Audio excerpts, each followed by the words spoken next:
তো hello WhatsApp guys, আশা করি তোমরা সবাই অনেক ভালো আছো। তো তোমরা দেখতেই পাচ্তেছো আজকে আমরা সায়মা পারভেজ অ্যামিউজমেন্ট পার্কে ঘুরতে চলে এসেছি। তো থাম্বনেল দেখে হয়তো অনেকেই বুঝে গেছো যে পার্কের ভিতরে কি কি দেখতে চলেছি। তো আমরা প্রথমেই আঙ্কেলকে টিকিটের দাম জিজ্ঞাসা করলাম। তো আঙ্কেল বললো একজনে 30 টাকা করে লাগবে। তো আমরা আঙ্কেলকে বললাম, আঙ্কেল আমরা বেশি টাকা নিয়ে আসিনি, দুজনে মিলে 50 টাকা দিব অ্যান্ড বাইকের জন্য 20 টাকা দিব। আঙ্কেল বললো না, 80 টাকার 1 টাকা কম হবে না, 79 টাকা বললেও হবে না। তো আমরা বাধ্য হয়ে 80 টাকা দিয়ে টিকিটটা কাটিয়ে নিলাম।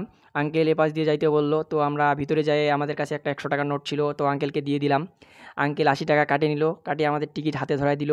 কিন্তু আমরা টাকা ফেরত নিতে ভুলে গেছিলাম। তো আঙ্কেল আমাদের ডাকে 20 টাকা ব্যাক দিয়ে দিল। তো আমি বেশি বক না করে ভিডিওটা শুরু করি অ্যান্ড তোমরা শুধু দেখতে থাকো অ্যান্ড এনজয় করো।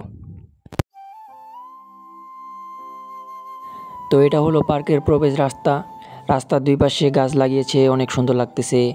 তো আমরা আর বেশি বকবক না করে সামনের দিকে এগিয়ে যাই, তোমরা শুধু দেখতে থাকো এবং এনজয় করতে থাকো।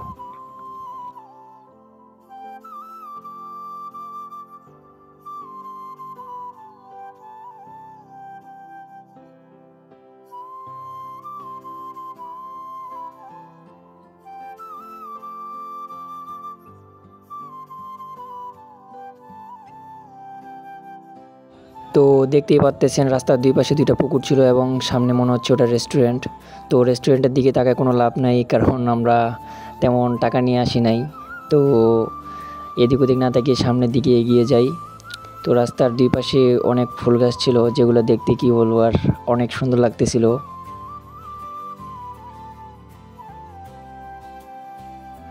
তো এখানে লাল ফুলটা এবং হলুদ ফুলটা কী বলবো আর অনেক সুন্দর লাগতেছিল। তার পাশে দুই পাশে দুইটা পুকুর, দেখতে কী বলবো আর অসাধারণ দৃশ্য। তো আমরা দেখতে দেখতে প্রায় পার্কের ভিতরে চলে আসছি। তো ফাইনালি আমরা পার্কের ভিতরে প্রবেশ করেই ফেললাম।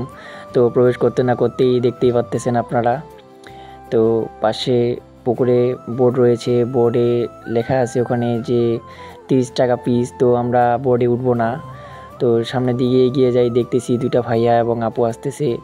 পাশে সুইমিং পুল রয়েছে, সুইমিং পুলে পানি নেই, কী কারণে জানি না। ওখানে একটা আঙ্কেল নিচে মনে হয় পরিষ্কার করতেছে। তো আমরা এখন আঙ্কেলের কাছে যাব, আঙ্কেলকে জিজ্ঞাসা করব যে পানিটা কেন বার করে দিয়েছে। তো সামনে পাশে একটা ছোট ঘরের মতো ছিল, ওটাতে আমার ঢোকার খুব ইচ্ছা ছিল, বাট ওটা তালা মারা রাখছিল। তো তার পাশে একটা লাভের মতো ছিল, আমরা ভেবে রাখলাম যে এখানে কয়েকটা পিক তুলবো। তো পিক এখন তুলবো না, সামনের দিকে আঙ্কেলের কাছে আগে যাব, আঙ্কেলকে জিজ্ঞাসা করব।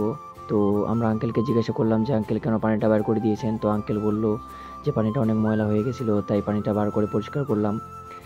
তো সামনে দেখতেছি একটা হাউস রয়েছে, হাউসটা কী বলবো আর দেখতে অসাধারণ লাগতেছিল।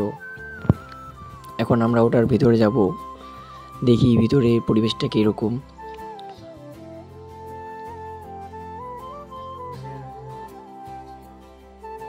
তো আমরা দেখতে দেখতে ভিতরে চলে আসলাম, ভিতরের পরিবেশটা অনেক ঠান্ডা লাগতেছিল। তো দুই দিক দিয়ে দেখতে একই রকম। তো এখন বাইরে থেকে দেখবো যে এখন ওই পাশের পরিবেশটা কীরকম। তো আমার ভাই সামনে এগিয়ে গেল, তো আমিও তার পিছিয়ে পিছিয়ে চলে গেলাম। তো দেখতেছি পাশের পরিবেশটা অনেক সুন্দর এবং এখানে কাগজে কী যেন লেখা আছে। তো আমার ভাই বলতেছে কাগজে লেখা আছে যে এখানে বসা বারণ। তো আমরা এখানে বসবো না, আমরা ভেতরের দিকটা যাব এবং ভেতরের দিক থেকে আপনাদের দেখাবো যে বাইরের পরিবেশটা কীরকম।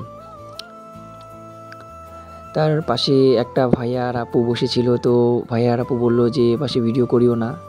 তো আমরা ওই পাশে ভিডিও করলাম না। এখন ভিতর থেকে বাইরের পরিবেশটা দেখতে অসাধারণ, কী বলবো আর খুব সুন্দর লাগতেছিল। কিন্তু মানে দেখার মতো তেমন কিছু ছিল না, যেগুলো ছিল এগুলোই অনেক। তো ঢোকার পরে মনে হলো যে না, 80 টাকা দিয়ে ঢোকাটা এখানে অনেক লস হয়েছে। তো দেখার মতো থাকবেই বা কীভাবে, পার্কটা নতুন তৈরি করা হচ্ছে, তাই দেখার মতো বেশি কিছু নেই। আস্তে আস্তে হয়তো অনেক কিছুই বানাবে এবং অনেক বেশি দর্শক আসবে। তো আমরা এখন আর এখানে বেশিক্ষণ থাকবো না, তো আমরা এখন বাড়ির পথে রওনা হব।